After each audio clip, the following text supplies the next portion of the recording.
Give thanks to Almighty God for the blessings, favor, and grace He continues to bestow on them.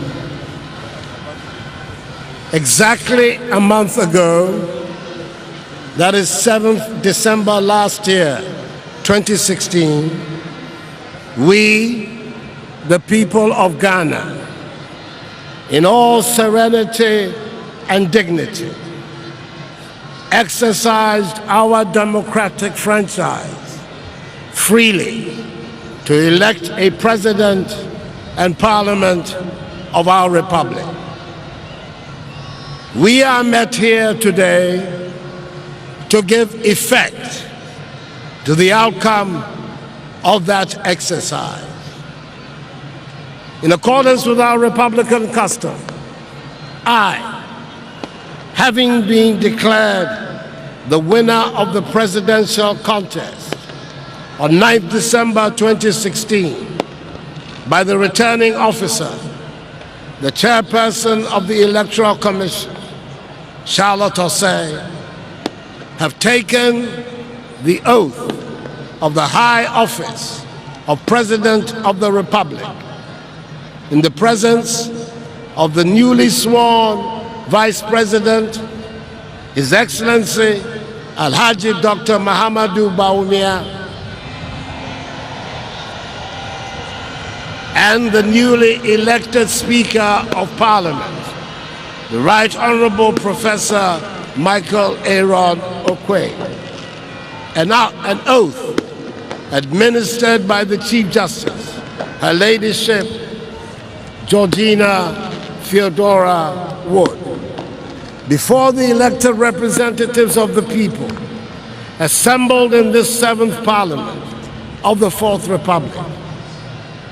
This is the day the Lord has made. We will rejoice and be glad in it.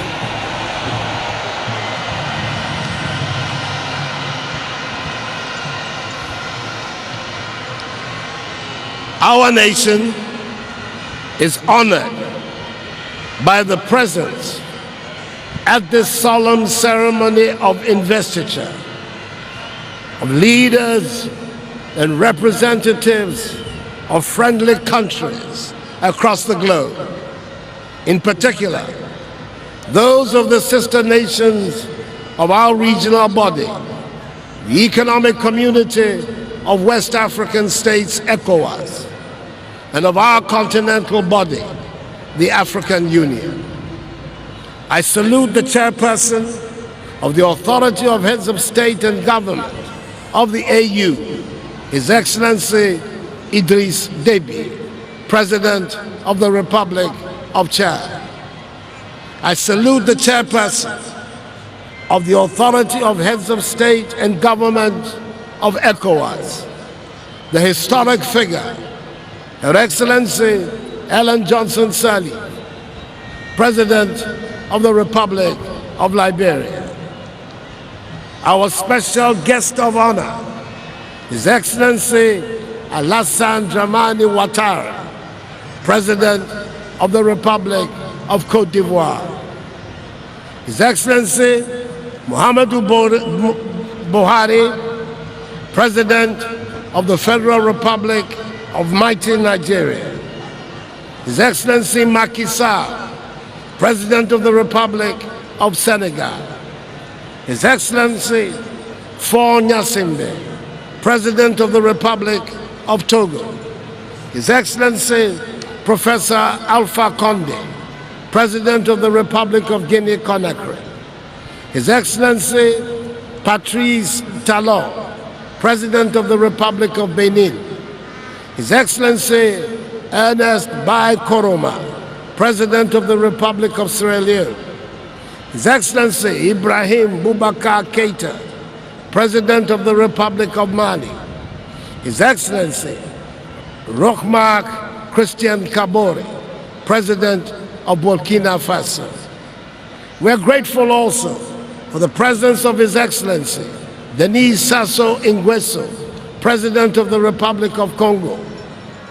His Excellency Theodora Obiang Nguema, President of the Republic of Equatorial Guinea, His Excellency Ali Bongo, President of the Republic of Gabon, and His Excellency Edgar Lungu, President of the Republic of Zambia.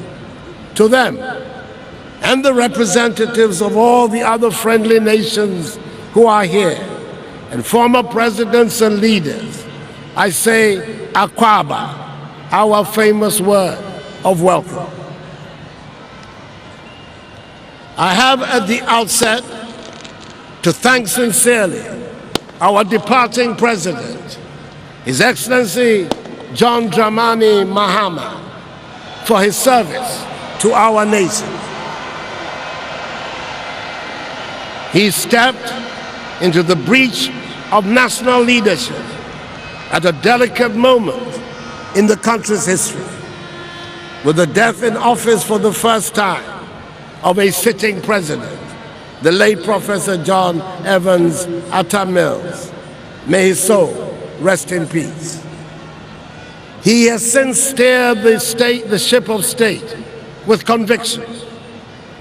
His elegant, dignified acceptance of the verdict of the people on 7th December 2016 will without doubt receive the approval of history, for it has contributed significantly to the process of democratic consolidation in Ghana. I wish him and his family well. For myself, I'm in the unique position of being able to draw on the wisdom and experience of three former presidents of the Republic, Their Excellencies Jerry John Rawlings, John Agyekum Kufuor, and John Dramani Mahama. They represent the continuity of the institutions of our republic, for which we thank God. Mr. Speaker, I am deeply humbled by the exceptional mandate and extraordinary show of confidence that the Ghanaian people have conferred on my party, the New Patriotic Party, and on my modest person. I am determined to do all in my power to accomplish the tasks of the mandate and justify their confidence. I will not let you, the people of Ghana, down. We have a proud heritage. We are the heirs of John Mensah Saba, Joseph Casely Hayford, George Parr Grant, R.S. Blay, Joseph Boachi Dankwa, Emmanuel Obeta Bilamche, Edward Akufo-Addo, William Oforiatta, Kwabena Kessing, Ernest Akwaje, Kwame Nkrumah, Komla Agbeli Gbedama, Kojo Botsio, S.D. Domo, Kofi Abrefa Buzia, Bafo Osei Akoto, and others, who taught us that fidelity to principles, courage, patience, resilience, and collective action do yield results. They fought with intelligence, guts, steely determination, and patriotism to liberate our land and reclaim our worth as human beings. Their love for country continues to inspire generations of us to commit our lives to the search for an enduring democratic legacy for Ghana. It is not for nothing that when our forebears established the Ghanaian nation, they chose freedom and justice as our motto. Our generation has to give meaning to this motto. On March 6, in a few weeks' time, Ghana will attain 60 years as an independent nation. I suspect that those early nationalists would be disappointed if they came today and saw the level of development we have achieved in 60 years of independence. Our journey has had some highs and unfortunately many lows. Since we accepted a consensus on how we should be governed with the onset of the Fourth Republic, we have performed more creditably. It is within this period of 24 years that Ghana has witnessed a consistent period of development. 60 years after nationhood, we no longer have any excuses for being poor. I stand here today humbled beyond measure for the opportunity to lead this country at this time and take us to a higher level of development. The words of J.B. Dankwa, one of the founding fathers of the Ghanaian nation, are compelling. He said as far back as 1960 that the duty of government should be, and I quote, to liberate the energies of the people for the growth of a property-owning democracy in this land, with right to life, freedom, and justice as the principles to which the government and the laws of the land should be dedicated in order specifically to enrich life, property, and liberty of each and every citizen, unquote. We have an exuberant and young growing population that wants the best of what the world has to offer and will not settle for third world or developing world standards. We have an adventurous people who are in a hurry for success. I have no doubt that the talents, energies, sense of enterprise, and innovation of the Ghanaian can be harnessed to make Ghana the place where dreams come true. It took us a while, but the consensus on multi-party constitutional rule has been established. And for the third time, we've had a peaceful transfer of power from a governing party to an opposition one. We have done it without any fuss, and it is now part of what we do as a people. Kofi Abrefa-Busia, Prime Minister of the Progress Party government of the Second Republic, and one of the great Ghanaians, said in these eloquent words, and I quote, "We regard politics as an avenue of service to our fellow men. We hold that political power is to be exercised to make life nobler and happier.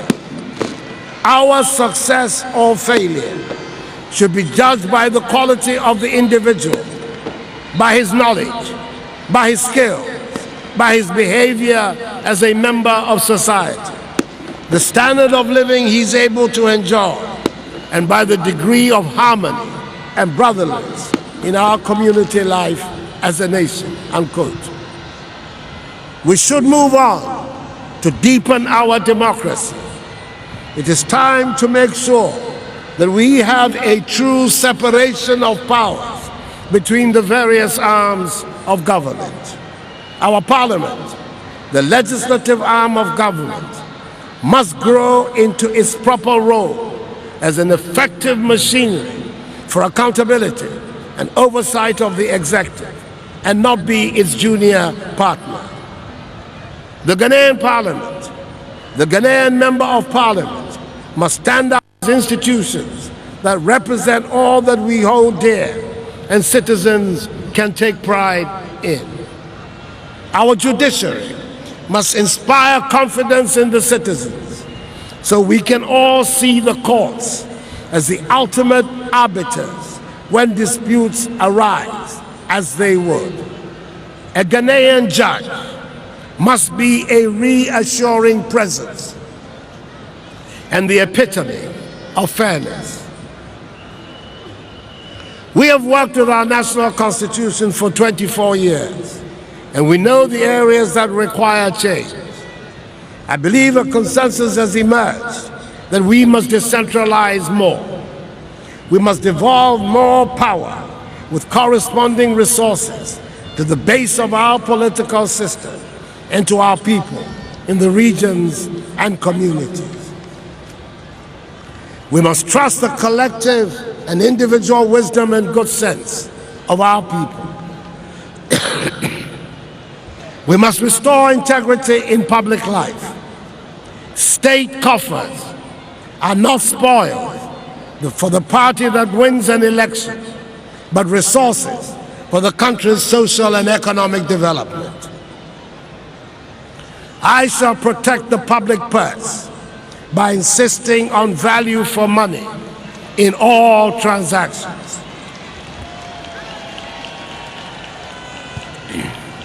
Public service is just that, service and not an avenue for making money.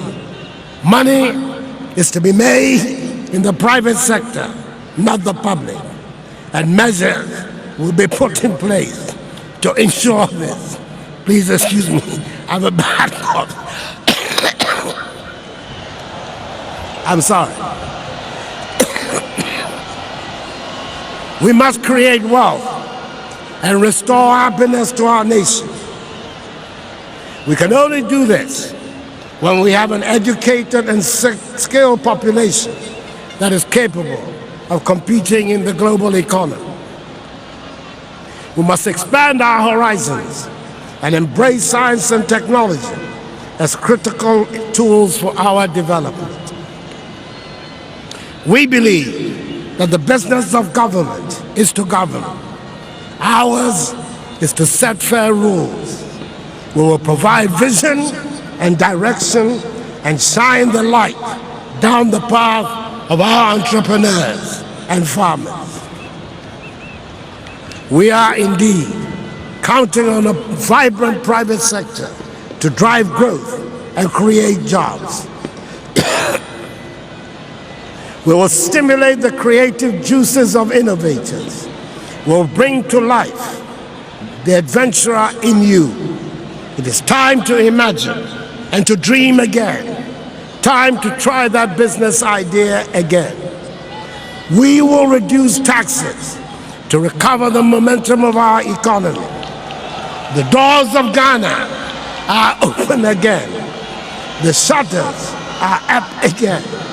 There could not be a better opportunity to make in Ghana and to make it in Ghana. Ghana is open for business again.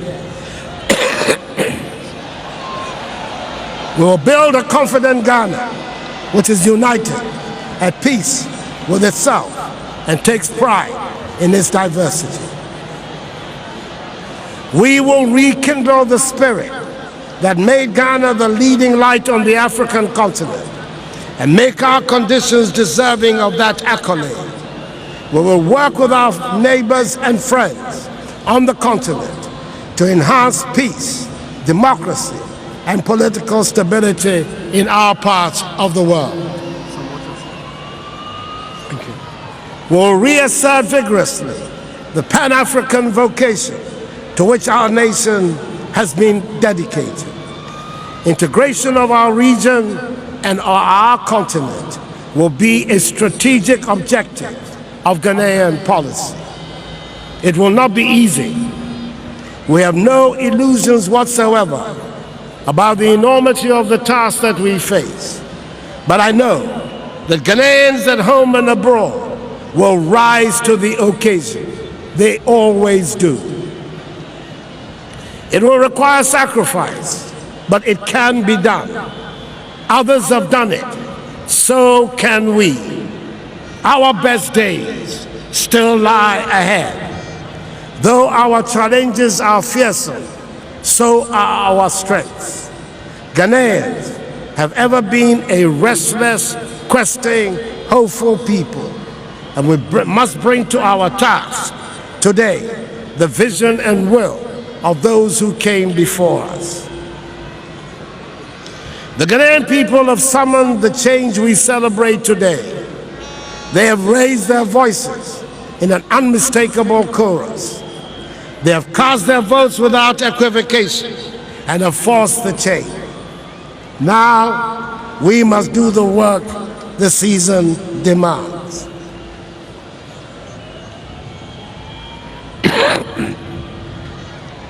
To that work, I now turn with the authority of my office. I ask the legislature and judiciary to join with me, but no president, no parliament, no government can undertake this mission all by itself. Fellow citizens, you must be at the center of the change. The change we have voted for will have to start with each of us as individuals. We can start with little changes in our own individual attitudes and practices. The change can and should start now and with us as individuals. I ask you to be citizens. Citizens, not spectators. Citizens, not subjects. Responsible citizens, building your communities and our nation. Let us work until the work is done. Holy Scripture in Galatians, chapter 6:9 says, and I quote, "Let us not become weary in doing good, for at the proper time we will reap a harvest if we do not give up."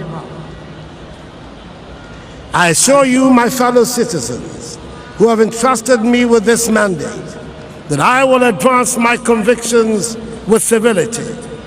I will serve the public interest with courage.